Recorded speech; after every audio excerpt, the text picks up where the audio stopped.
Welcome to Cleary Gottlieb's Antitrust Review, a podcast focused on antitrust enforcement, policy and practice.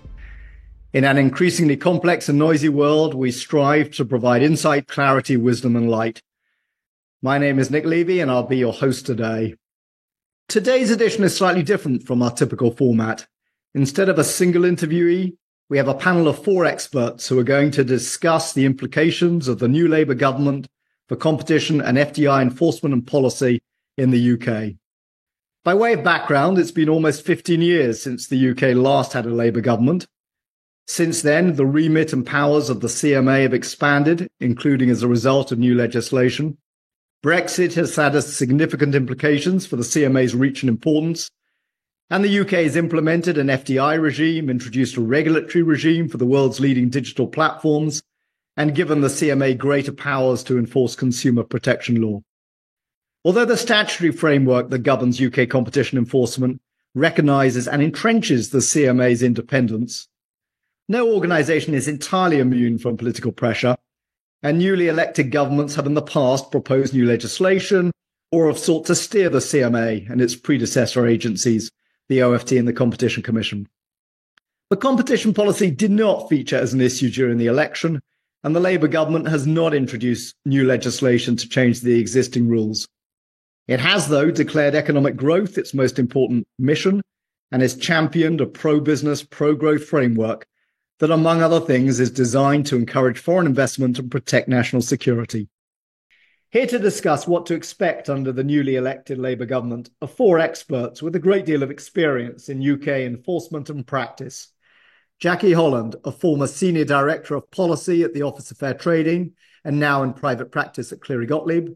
Ricardo Zimbron, who until recently was a Director of Mergers at the CMA before returning to private practice at Cleary Gottlieb. Alex Baker, CEO of Fingleton, one of the leading strategic advisors on competition law cases in the UK. And John Gray, a partner of FGS Global, a leading advisor on the political and regulatory implications of competition law matters and FDI review in the UK. Before we look forward, I'd like to look back. Jackie, the modern era of UK competition enforcement began, I think, around 25 years ago, and you've closely followed developments over that period. Take us through the main changes up to the current time. Great, thanks, Nick. So, in fact, I would probably just define the Big Bang moment for competition law as being in 1998 when the Competition Act was enacted. This replaced the old formalistic Restrictive Trade Practices Act notification and approval regime with the current prohibition-based antitrust laws and the self-assessment system.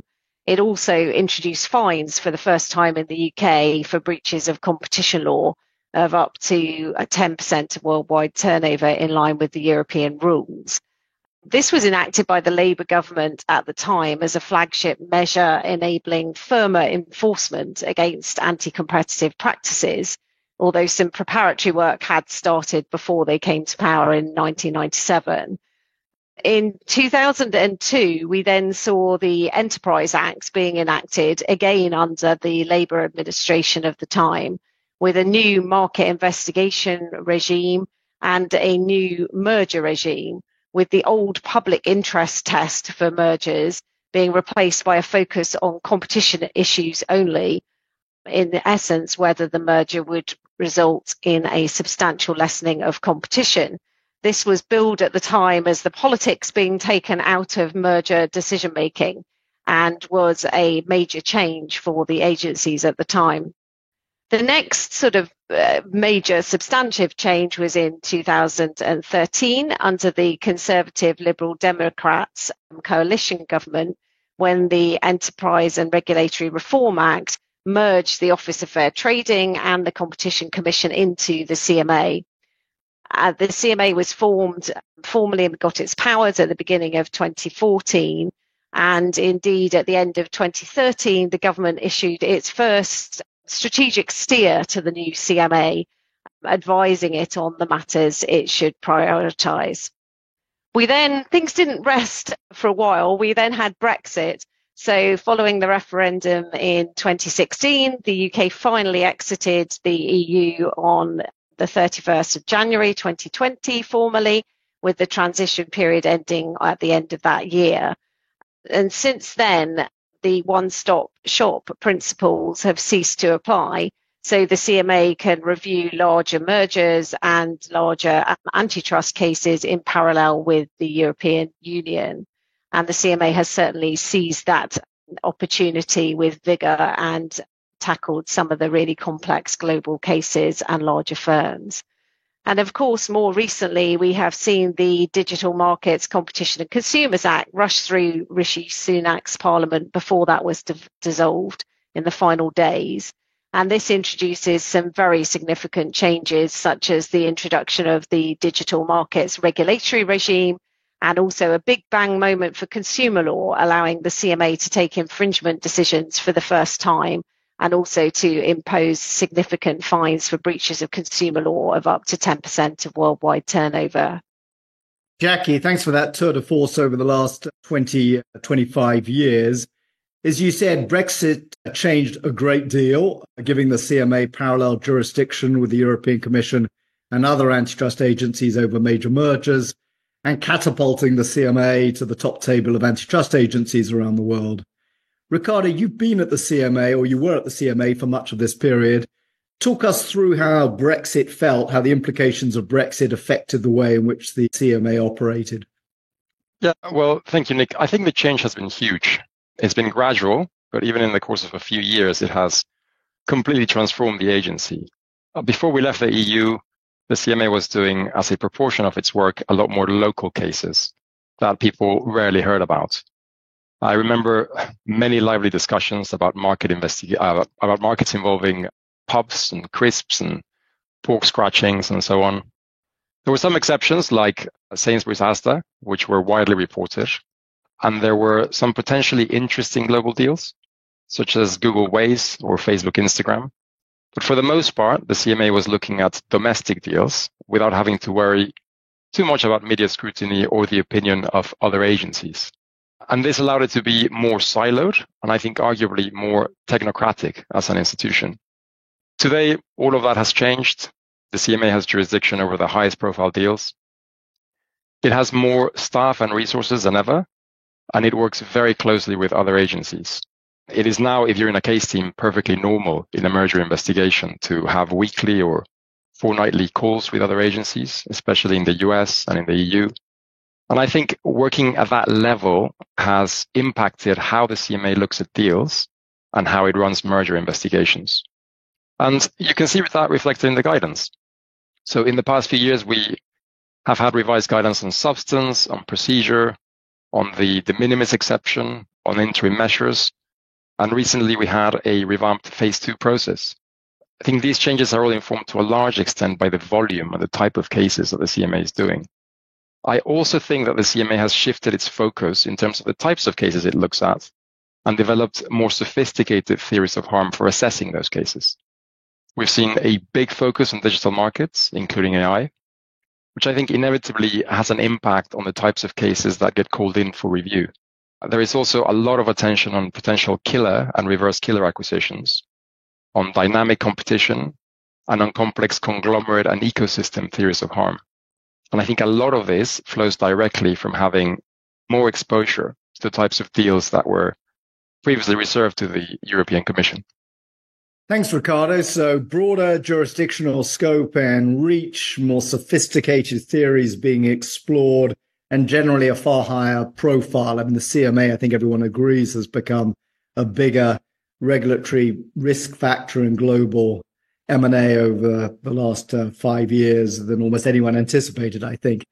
And a question that we're often asked is the role that politicians and government can play. How much scope is there for putting pressure on the CMA to change its mind or to pursue a slightly different direction from the one it has in mind? So let me turn to a couple of experts in the field, starting with John Gray, and then I'll move to Alex Baker. John. Thank you, Nick.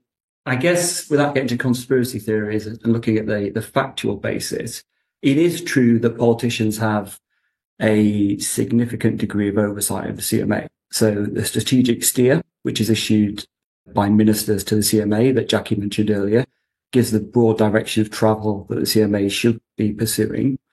Secondly, the CEO is appointed by the Secretary of State.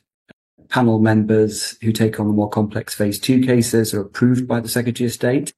And obviously the budget for the CMA is set by the Secretary of State as well. So very broadly, there is direct political involvement in how the CMA pursues its work.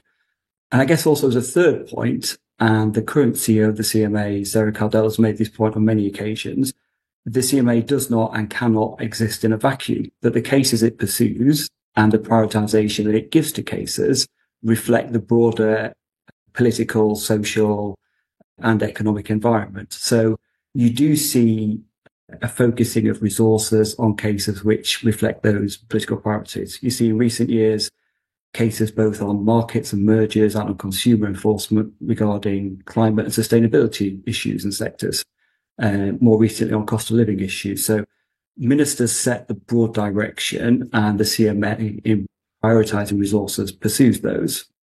I guess separate to that, Nick, is perhaps what was at the heart of your question was, do ministers directly intervene on cases, or do we see the blurring of the lines between an independent agency and an agency with political oversight sometimes crossed? And I guess by and large, that doesn't happen. Clearly ministers often have views on sensitive cases, but in my experience, that pressure that's applied is largely through media comment as opposed to direct intervention. And I think that's something which has endured for many years. And despite some volatility last year over an incredibly high profile case, there was, I think, still confidence that the CMA was largely still impervious to direct political influence. So, Alex, what do you say to clients who come to you unhappy with the direction of travel at the CMA and seeking a silver bullet through political or governmental interference of some kind? Usually to save their time and money, as John articulated, the instances in which politicians directly get involved in specific cases is narrow. That doesn't mean they don't have opinions on them. And I think we've seen some of that over the last year or two, but actually interfering in the work of an independent agency is a pretty serious thing and doesn't typically happen. I think there's more scope to influence the overall shape of the regime, the priorities of the agency over the longer term. And that's where the influence probably has more traction. And if I can point to a particular case that has probably had quite a profound impact on the UK's merger regime in the last few years, it's Crowdcube Cedars, which was a merger to monopoly of two small UK-based equity crowdfunding platforms, each with turnover of just a few £1 million. But the chair of one of those businesses was quite vocal about the impact of the regime on what they were trying to do. He was quite vocal in political circles. And I think as a consequence of that, we've seen the safe harbour be introduced in the most recent Digital Markets Competition and Consumer Act, which means those types of deals will now fall away from the jurisdiction of the Competition and Markets Authority. So it is possible to have impact, but usually not in the immediate term. And for the case that you really want a specific answer for, it's usually about the regime over a longer period of time. I just want to make a couple of additional observations to John's comments.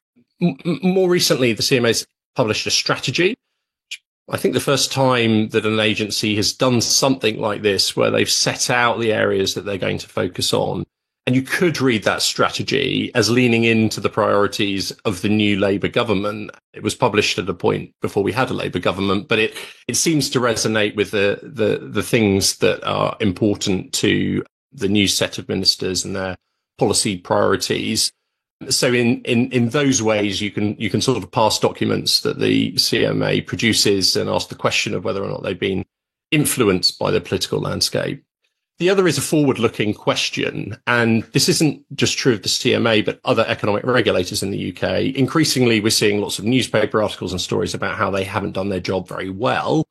And then a question of who scrutinises and oversees these regulators is starting to percolate.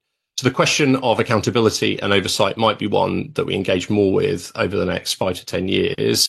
and the question of what mechanisms we have to ensure that independent regulators are doing the right thing for UK consumers perhaps might be a more important one in years to come.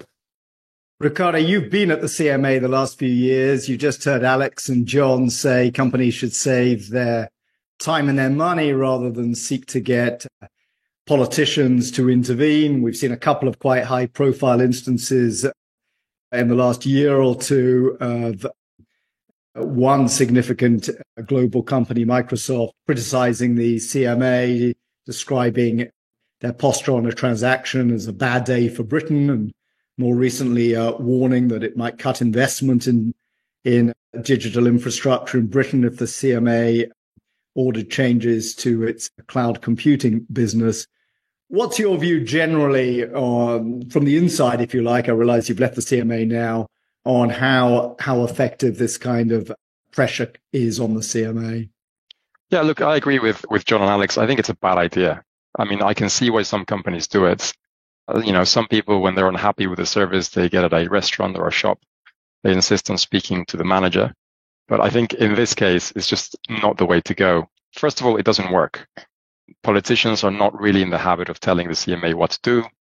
They may ask questions and express interest, as Alex was saying and John was saying, through the media.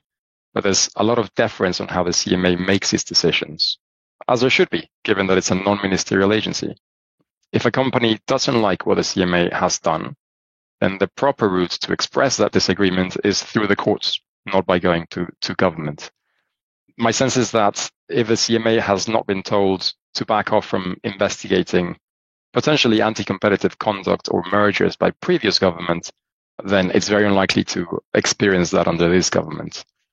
Second, I think that it can be counterproductive.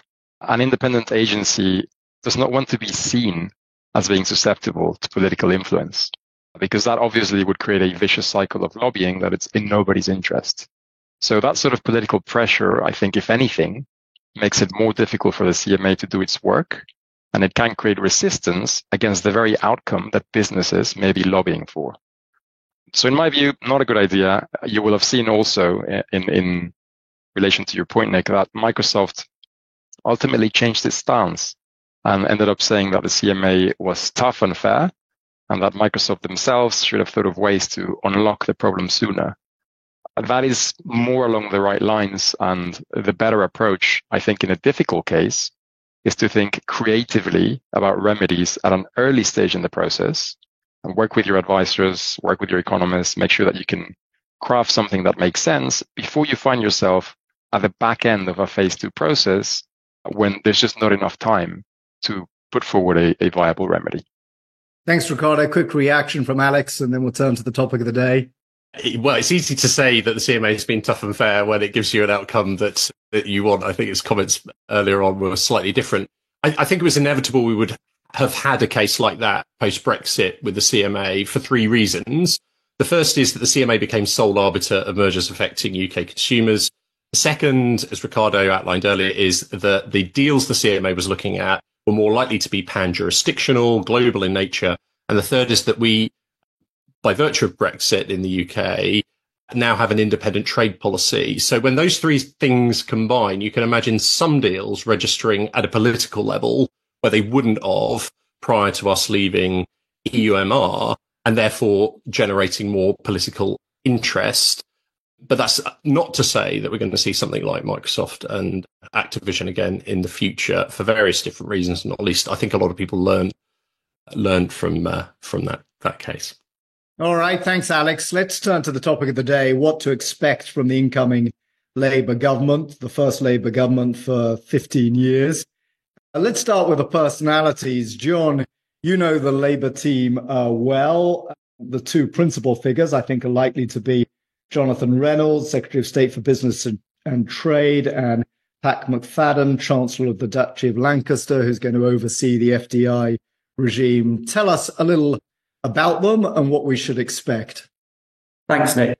I think the headline point here, whether it's Pat or Jonathan or indeed Rachel Reeves or Keir Starmer, are that they, the Cabinet and the Parliamentary Labour Party, are about as ideological homogenous as any government has been in living memory. So while there is certainly some voices on the left of the party represented in the Parliamentary Labour Party, you have a very united and ideologically unified government here. And that's not always there, as we've seen in recent years.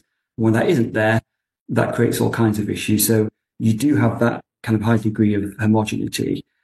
Secondly, on Jonathan and Pat themselves, I mean, they're reflective of that, again, as Rachel and Keir are, who are very economically moderate, who are fairly economically orthodox as well.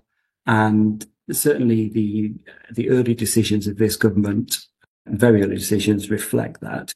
And Jonathan himself, I guess all the challenges that he's facing now, and there are many in that role, nothing will be as difficult as the 4 or 5 years he had as Shadow City Minister under Jeremy Corbyn, when he had to sell the Corbyn economic agenda to a fairly sceptical cohort of bankers and investors. So he will probably see this as being an easier role than the one that he previously held.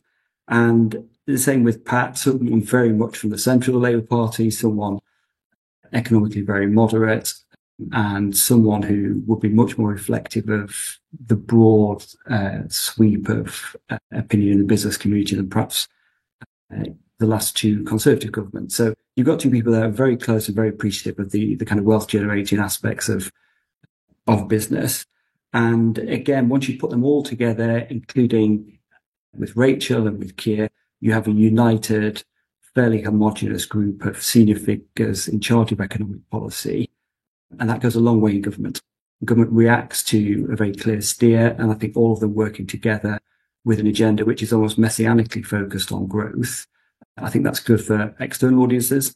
It's also very good internally government to give that real focus and drive. Thanks, John. So let's turn to merger control, which has been an extraordinary story over the last few years, as Ricardo mentioned earlier.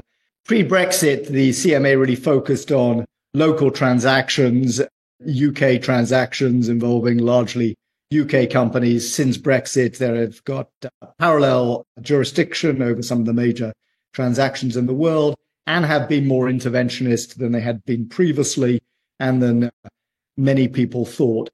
Some have said they think there may be a slight softening of the CMA's approach to mergers following the Microsoft Activision case, while others say, no, that's a misinterpretation. Historically, Labour was seen as less business-friendly, but this government's devoted a lot of effort to developing links with business and assuring them that they're on their side. So what does all this mean for merger enforcement? What should we expect going forward? More of the same or a change in direction or tone? Let me start with Ricardo. Thanks, Nick. Look, I think that's a really interesting question, and it's not obvious to me which way the new government will go. Look, first, I think I'd like to clarify. I think there's a misconception out there that the CMA somehow got its wings clipped after Microsoft's Activision, and that we can expect softer enforcement going forward. The first time I heard that, it really was news to me, and I think others at the CMA would feel the same way. My sense is that the CMA remains as serious about enforcement as it ever has been. We saw the way things were going with Adobe Figma before that deal was abandoned. And yeah, the CMA reached a different view to the EC in Booking Traveleye and Amazon iRobot. But I think that reflected differences in the UK market compared to the European markets, and also differences in the underlying evidence that, different agencies had. It does not in any way, I think, reflect a softening of the CMA's approach. And I think anyone who thinks that will find out otherwise soon. As to what we can expect going forward, I agree that this government has emphasized the need for industrial policy and for building partnerships with businesses. And that's fine, of course. But I doubt it will try to achieve that through the CMA's competition functions. Back in 1997, the Labour government was very clear that competitiveness abroad must begin with competition at home. And my guess is that the current government will take a similar view and let the CMA do its job in relation to its competition functions. So, Jackie, you've probably been involved in more high-profile mergers than almost anyone in the private bar in London over the last few years, steering some through successfully, others with remedies. what are you expecting? A softening, or hoping for at least a softening, or a consistency in enforcement? I mean, I think my impression, to be honest, is that we are over peak enforcement for a variety of reasons. I mean, I think when Brexit came in and the CMA played an increasing role on the international stage, there was a period of peak enforcement when the CMA was claiming jurisdiction under somewhat creative methods, introducing some more novel theories of harm, being tougher on remedies. And that was unexpected and was a bit of a surprise business community, especially on some global deals where perhaps they had not anticipated any UK involvement. Over time, we've become more used to the flexible approach to jurisdiction. So we now find it difficult to exclude UK jurisdiction at all in cases where the business has some form of activity in the UK. The more novel theories of harm have also become a bit more mainstream. Some of them have been picked up by Brussels, by other agencies around the world. So we've become a bit more used to those as well. And then over time, we have seen the CMA now adopting some merger remedy decisions, which are in line with other agencies, some that are different, some that are lighter, some that are heavier. And so I think we've got that sort of balance now and a better feel for what the CMA is likely to do. In terms of whether we're expecting any changes under the Labour administration, I don't think so. I'm not expecting any significant changes. I think the CMA will carry on. The mergers team are in their stride now, handling the more global mergers. They've got their processes in place. They've got their new approach. And so I think things have settled down a little bit.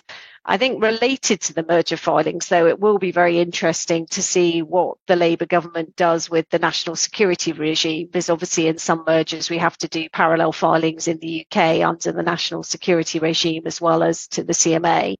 And that might be an area where over time we see some changes, such as, changing the sectors that require filings or the approach that's taken to those. So that's probably the area where I could foresee some significant changes. Thanks, Jackie. I'm going to turn to Alex now, and then John. And John, in particular, be interested in your views on the FDI question and what we should expect under Labour. But first, Alex, on merger control. So I tend to agree with the comments that have been made. Of course, if you're going through a CMA merger review, it doesn't always feel like the CMA has hit peak enforcement and is on the way down. If those tough cases that the CMA looks like feel very challenging when you're on the receiving end of them, and the CMA has a reputation for being thorough, for being extensive, and for being tough. I agree with the comments that it's unlikely to change because of the change in government, but Joel Bamford, the new senior director of mergers, with whom I worked with up until recently, hasn't gone into that role to leave the regime perfectly intact over time. And there are some obvious areas that he will probably focus on, not least remedies. This was an area in the Microsoft Activision case that looks like it could help with some of those issues on pan-jurisdictional deals. And then also at the start of the process, your pre-notification, the briefing paper, the interactions there, in addition to the process changes that the CMA trailed and announced earlier in the year. So there'll be a lot of change that isn't anything to do with the government in how the CMA approaches merger control, but it's more to do with the sort of business as usual, living organism feature of a merger regime. The one thing, and be interested in John's comment on this, that we might see more of over the coming years, which we haven't experienced for a while, is issues of the impact of mergers on labour and work in the public discourse and in the pressure that's applied to the CMA. And that might be a greater feature. Of course, the CMA, if you strictly apply its merger regime, will probably not take the impacts on labour into account unless there are some very specific technical reasons to do it. But it doesn't mean that the broader debate and the broader interest in the CMA's work might not focus in that way. So, John, your views on three topics. Merger control, what are you advising your clients on the enforcement environment in the next few years? The role that might or might not be played by employment. And finally, FDI, which I know is an area of importance for you and for Finsbury generally. Should we expect that's an area where the Labour government maybe starts to diverge from its predecessor one? They were, as you'll recall well, concerns at the time the legislation was introduced that there could be mission creep with respect to the sectors that the FDI regime applied to and the kind of remedies that were sought. Some may say we've already crossed that bridge. In any event, your thoughts on those topics? Thanks, Nick. Starting with merger control then, I think there's one lesson beyond anything else which this government has learned from previous governments, and one previous government in particular, is the credibility that the UK has internationally from its institutional setup, and having regulators and independent advisory bodies when ministers don't have direct oversight and when ministers don't seek to circumnavigate them. That has and has been for many years a both comparative and competitive advantage for the UK. I don't see the CMA becoming a direct tool of either the Treasury or of DBT or indeed of Number 10. I think there will see to be real economic value in having that distance. So I don't think merger control is going to be more directly steered from government. But as I mentioned earlier, there's a real attachment of this government, more than any other government, to growth. And I think if you look at the way this government is coordinating the various departments and agencies of government with a focus on delivering that growth, I think the CMA are going to be tasked, as other regulators are, and you've seen this already in some of the Chancellor's comments regarding the FCA's remit, how does the CMA contribute to growth? And I think that will be even greater focus of future strategic steers. Now, that's not to say that ministers are going to be directing individual cases, but I think the CMA will be set a clear direction it has to drive towards is all of their works, whether it's markets or mergers and consumer work, how does that contribute towards growth? So I think that will be, which I'm sure the leadership of the CMA has picked up already, a really clear, consistent message they're going to hear from government. How the CMA acts that will be, to my first point, for them to choose. But I think that will be an expectation which would be absolutely clear to Sarah and the leadership of the CMA. On the national security regime, and I'll just very tediously, Nick, pick up one point. We don't have a foreign investment regime. We have a national security regime because the UK reasonably uniquely views domestic investment on the same basis of overseas investment. What's assessed is the national security risk, not necessarily the jurisdiction where the investment is coming from, although clearly there's an impact there. So on the national security regime, I think more broadly, this hasn't been as impactful or as demanding as some of the most sceptical critics thought the regime would be. But clearly it is a very, very big tool that the Secretary of State, in this instance, Pat McFadden, the Chancellor of Duchy of Lancaster, has to wield. A very powerful tool.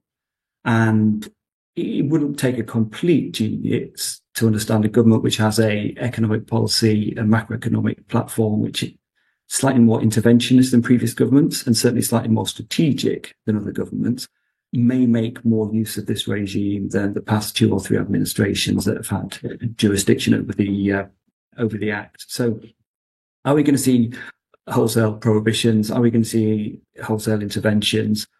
Unlikely. Are you going to see a much more strategic mindset to decisions that have been made in terms of the industries that are impacted, in terms of the way that assessments are made? I think you probably will. And to an extent, that's related to this government's agenda. It's also related to the wider geopolitical environment. The Chancellor in particular has an attachment to what she terms securonomics, so developing sovereignty, resilience and domestic capability in strategic sectors.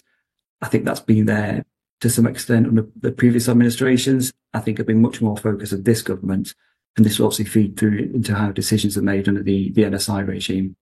And Alex, finally coming back to your point on merger control and labour markets, separately from the mergers regime, there clearly is a pretty far-reaching agenda for both labour protection and regulation around labour, which has been taken forward with some real velocity by this government. So that's there.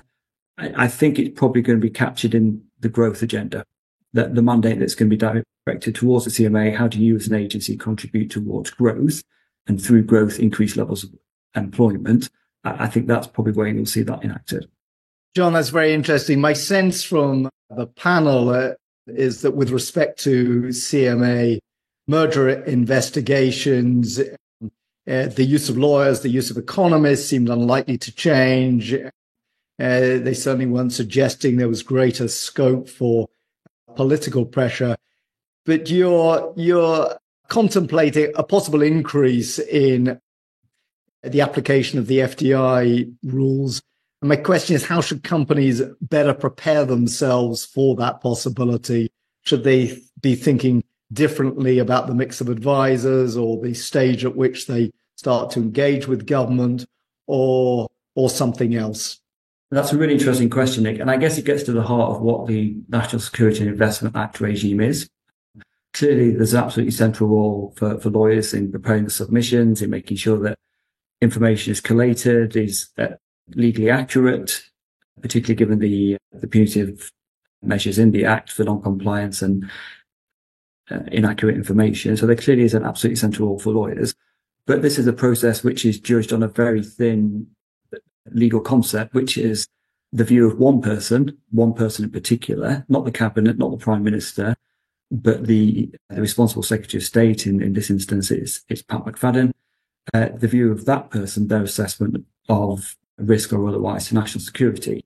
That's a reasonably flexible concept, to say the least, and that would bring in a whole range of factors, as I mentioned. And what national security is certainly isn't defined in the Act, so it's an entirely subjective assessment. And perceptions of what national security will change on a daily, weekly, monthly, and yearly basis, depending on the jurisdictions of where investments are being made from, in terms of the industries that are being invested into and the specific businesses that are being invested into.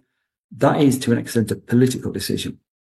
So I think being able to shape a narrative and a story regarding an investment and how that appeals to government priorities and also the geopolitical environment and other security considerations is the defining aspect of this regime. So getting that right, I think, is incredibly important without sounding too self-serving.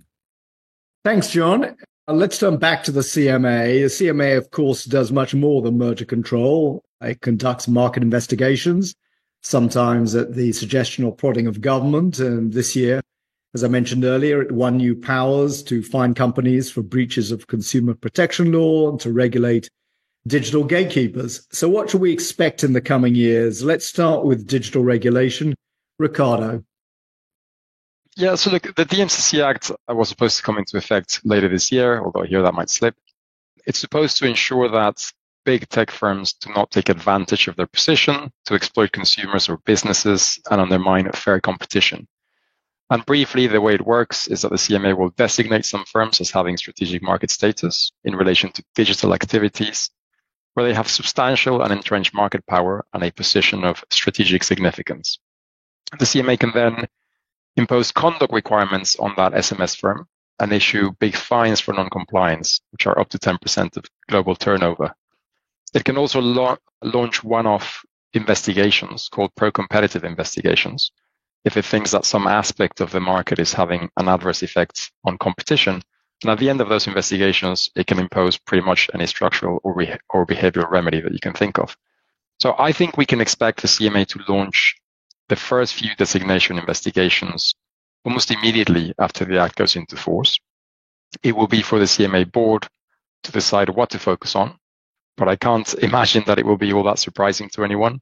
It would make sense for the CMA to learn from the European Commission's experience with the DMA and also to build on all the work that the CMA has been doing over the past few years.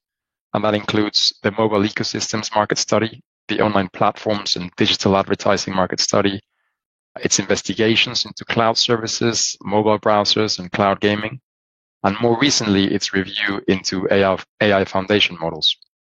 Although I expect, just given the pace at which AI is developing, that we might see the AI designations probably in a second or third wave.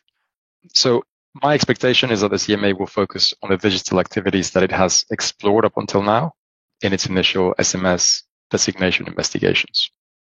Thanks, Ricardo. And do you expect the CMA to follow what Brussels is doing in the sense of duplicating it or try to strike out on its own look at areas that Brussels is not? So I think it will definitely learn from what Brussels is doing, but the CMA's framework is a lot more flexible and tailored. So its conduct requirements can be tailored to specific digital activities. And so my sense is that the CMA will be able to engage in a much more collaborative approach with businesses to find out what really works and what remedies might be available for specific digital activities. I don't think that it will just follow whatever Brussels is doing. I think the CMA will think more broadly about what it is doing itself across its different functions. So if it's doing something in a merger, for example, involving AI, and it's also looking at a market investigation involving similar things, and the DMU is looking at these activities, the CMA will look at a broad range of its powers to see what works best for UK consumers and for competition here, and what is the most proportionate and tailored approach that we can adopt for this specific digital activity. Thanks, Ricardo. A couple of panelists alluded earlier to the scope that government has, at least at some level, of encouraging the CMA to look at particular sectors, to steer them to look at particular areas. They've done so in the past. I'd like to ask Alex whether you think there are any markets or sectors that you think the new government might want to encourage the CMA to look into. And so, as I said earlier, Nick, I think the CMA's new strategy encapsulates, broadly speaking, the priorities of the current government. And they've articulated this in a neat way. Their focus is on the areas where consumers spend most of their time and money. So that's having somewhere to live, feeding ourselves and families, getting about and traveling, learning, playing and socializing, and caring for ourselves and others. And that gives you a reasonably good guide as to the types of markets that the CMA may be interested in. I think it's found its focus on vets pretty successful. So that might be a model that it takes forward, particularly with businesses owned by private equity.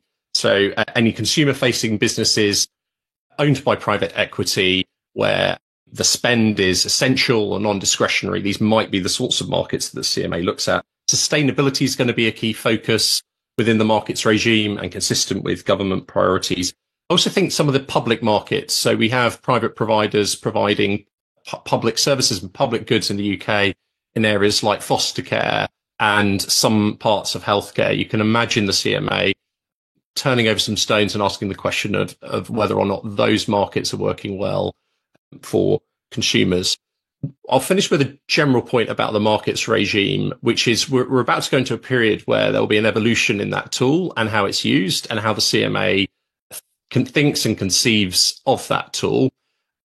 It's innovated in recent months with the market review, which isn't quite a market study or a market investigation reference, but you can just imagine it doing sort of very surgical, targeted studies into parts of the UK economy in order to generate cases that it takes forward under consumer law, under competition enforcement in the digital markets regime. So we might see more flexibility in how the markets tool is used over the coming months and years.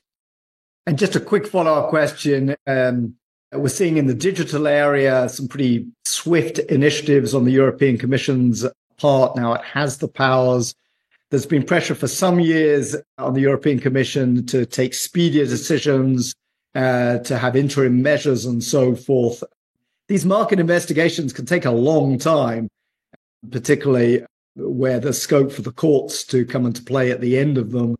Do you see any desire on the CMA's part to speed up these investigations? So it's quite clear there's been a push to speed up these investigations, and there was a change in the law, I can't remember, 5-8 years ago, which said to the CMA, you have to do these things more quickly. So I think the CMA probably wants to, although it will want to get to the right answer. So that's what you're trying to trade off is a good piece of work with the right answer and a carefully considered conclusion and set of remedies versus the need to get these things done quickly and adhere to due process and all of that. But if you can conceive of the markets tool with, at the end, the possibility of breaking up companies, I mean, that's quite a powerful statutory power that the CMA has in its toolkit, then you can imagine there are certain types of issues that are tractable enough, that are clear enough that you can apply the markets tool and be reasonably confident that that's the right tool to use in a particular scenario. But the CMA now has a bigger toolkit. So you would expect some of the issues that it might have thought of the markets regime as being suitable for it might now use the consumer enforcement powers. It might use its digital markets powers, and will use them more flexibly. And if I was at the CMA, I'd probably say to you, Nick, the best way of preventing these problems from arising in the first instance is to have robust merger control. So right at source, we'll just be tougher on the deals that come before us to prevent these problems from happening in the first place. So the CMA has it all now. It's got a really broad toolkit, and it'll be interesting to see how it uses it. Thanks, Alex. Jackie, as I mentioned earlier, one aspect of the CMA's broader toolkit is the powers to fine companies for breaches of consumer protection law. I know you've followed that area of practice for a long time. Do you foresee that these new powers are going to unleash a whole new area of enforcement and practice?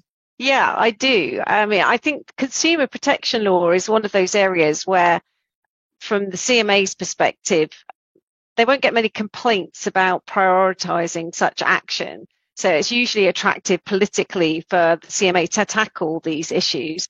They'll normally get very positive press coverage from these issues. And also consumers are grateful for many of these actions too. So it's an area where it can be quite popular for them to take action. The new powers are very, very significant because in the past, the CMA has had to go to court to prove an infringement. And their only real direct opportunity to take action was if the businesses concerned were willing to offer undertakings to avoid court action. So this is a really significant change, and they can impose fines for the first time, very significant ones. So I expect them to be relishing the opportunity to launch some consumer cases as soon as the legislation comes into force. In terms of what those cases will be, I suspect strongly the CMA has already identified its first cases and will be looking to launch them as soon as possible. But I think it will be aligned with their annual plan priorities that Alex has just described. So the same priorities that are being used to decide which markets to investigate to. So the particularly relevant area is this factor about people being confident that they're getting great choices and fair deals. And also the cost of living agenda. And so in that area, I would expect that the CMA will focus on any areas like vets, for example, currently being looked at under a market investigation tool. But if the CMA feels that prices are being inflated, consumers are not being aware of what they're buying, that type of thing could form the basis of a consumer case.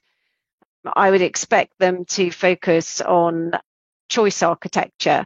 So subscription traps, direct pricing, urgency claims. These are all areas where the CMA has already been taking consumer action over recent years, and I would expect that to continue. In the sustainability space, the CMA has also taken quite a lot of consumer action against greenwashing claims, where they're claiming a business is claiming environmental sustainability credentials when perhaps the evidence is not strong that that is the case. And so that, again, is an area where I would expect the CMA to prioritise cases. We've seen the CMA tackling matters such as leaseholds under consumer powers, which has been an interesting development for me, at least. And so, again, I think this all fits with their agenda of looking at these cost of living matters and deciding whether they can use something in their consumer toolkit to use it. So yes, I'm expecting lots of new cases. I also expect there'll be a lot of litigation in this area over the coming years, because if the CMA does start imposing significant fines for breaches of consumer laws, I expect some businesses will want to challenge those fines. And also the legal powers that the CMA has are quite aggressive under the DMCC, and the procedural rights for businesses under investigation are not as strong as under the competition powers. And so many, many years ago, we had a run of legal cases introducing rights of defence, introducing practices such as access to files, so businesses could see the evidence against them before a significant fine was imposed for breach of competition law. And in the future, I would imagine that we will have some legal actions seeking to establish those types of rights for companies under investigation under consumer law too. Thanks, Jackie. Well, Alex will probably correct my football terminology, but John, can you play sweeper and give us any reflections on what you've heard briefly about what to expect in the coming years outside of merger control. And then we'll move to a couple of quick-fire questions for everyone at the end. Thanks. I want to pick up on the point that Alex made. I know that Alex was touching on this, not asserting it, but plenty of other people in the competition community have, is whether the agencies in the UK or elsewhere should be more directly and aggressively enforcing against markets where there has been significant private equity investment and roll-ups, and there has been some commentary around the VETS inquiry being motivated by that, although noting there are a number of listed entities involved in that as well. But I guess it comes back to my earlier point about there being an expectation on the CMA contributing to the broader growth agenda or growth mission of this government.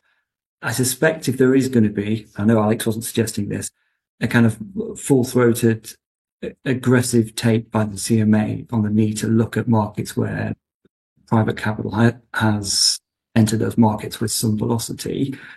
That's probably the last thing that people in Treasury and DBT want at the moment, given the desire to court that kind of capital and the value that capital brings to the UK on the broader growth agenda. So I think that will be interesting to see how that plays out, because that clearly has been a part, as Alex intimated and Jackie did, to the VETS market investigation. I think that's probably something which would be unwanted in parts of the Treasury if that was to be a more consistent theme of certainly communications, if not case selection. Well, it would certainly be interesting if we saw a Labour government pursue a more pro-business agenda than a conservative one, but the world in some ways has been turned on its head over the last decade. So let's move to the quick-fire questions at the end, just a couple, because we have 4 panelists. First one, what's your biggest hope for the incoming government and your biggest worry? Starting with Alex. So my biggest hope is that they have a clear run at governing over 5 years without profound global events getting in the way. And my biggest worry is that they have a clear run at governing over 5 years without profound global events getting in the way. Jackie. Difficult to follow that one. I like that. I'm not a great worrier, so I'm going to focus on a hope or expectation that the government will try to tackle AI. And we saw in the manifesto that they're considering introducing regulation of AI. And I guess my hope is that they tackle this in an appropriate way that sort of creates the right balance and doesn't discourage activity in that area, but does enable future competition. Ricardo, as a great warrior, what's your biggest hope and your greatest worry? Well, yes, and I love competition law so much that I can't think of anything else. So my biggest hope for the incoming government is that, frankly, that they ensure that the CMA has the resources that it needs to carry out its job properly. And this means having enough people to carry out the investigations and, frankly, enough financial resources to attract and keep the kind of talents that the CMA needs to make what are very difficult decisions in highly technical areas. And my biggest worry would be a government that blurs the lines between industrial policy and competition law, that they succumb, as it were, to lobbying and the arguments that you hear in almost every large merger when you are at the CMA, that if the CMA does its job properly, then investment into the UK will dry up and therefore everything should be cleared. I would be worried about that because I think it would be bad for legal certainty and for economic growth. So that's my 2 cents. And John, someone who keeps worrying and hope in perfect equilibrium, what's your biggest hope and your greatest worry? On hope, I'd echo Alex really, which is this government can see out a 5-year term. I think we've underestimated for many years, but that stopped probably 2-3 years ago, the value of stability, of seriousness, of sobriety and delivering governance. And I think if you're going to have a good run at a full term, you've got an excellent chance of delivering that. And I guess one point would be, this didn't appear in any leaflets, but to me, certainly, it was probably the most profound and impactful thing that Keir Starmer said during the election campaign was he wanted to govern how politics tread more lightly on people's lives. And I think probably something which gets a lot of sympathy across the country, that we just want a government that can deliver. And that would be my hope. And I guess the fear would be related to that, which is the government have the ability to avoid some extremely tough choices, both in terms of public service delivery, in terms of taxation, by generating economic growth. If that doesn't arrive, I think we're all facing some incredibly tough decisions. So we should all be behind what the government has presented as a national mission to delivering that growth. John, thank you very much. And a final question briefly for everyone. Is there one thing you can tell us about yourself that's not widely known, starting with Jackie? Thanks, Nick. Well, I think I'm going to focus on my sort of attendance at Wembley Stadium, which is not the same as Alex's, but being a big Taylor Swift fan, I have been very excited about the Eras Tour being in London this year. That's been great. Having accompanied you to one of these concerts, I can attest to your enthusiasm and knowledge of every word of every song. Ricardo, one thing that's not known about you. Good question, Nick. I'm pretty open, so I'm not really sure there's much. I guess I discovered kombucha during lockdown, and I have been brewing it at home ever since. Alex, one of the most open people I know. What can you tell us about yourself that's not widely known? So at an earlier point in my career, when I worked for the BBC, Blue Peter filmed its final ever show at Television Centre, and for it wanted to break a world record. But due to some planning mess ups, they couldn't get viewers of the show, kids in, to participate. So BBC staffers were sort of brought in to help out. So for a brief period of time, I was a Guinness World Record holder and a Blue Peter badge holder for taking part in the world's largest synchronized hula dance to Jennifer Lopez's Let's Get Loud. But I think the world record has since been broken by a larger group, but I still have my Blue Peter badge. Hard to trump that, John. It is incredibly hard, but in Alex's theme of, is it eccentricity, or I think it probably is eccentricity, certainly esotericness. I have met 4 Mongolian prime ministers and 3 Mongolian presidents. Well, on that brilliant note, it's been really, really interesting discussion. Thank you very much indeed. We've never done one of these panels before, at least not quite like this. So if you enjoyed it, let me know. And if you didn't, we'll keep it yourself. So let me thank Jackie, Ricardo, John, and Alex for a really, really interesting hour. My name is Nick Levy, and if you've enjoyed this podcast, I look forward to welcoming you back to the next edition of the Cleary Gottlieb Antitrust Review. Thank you very much.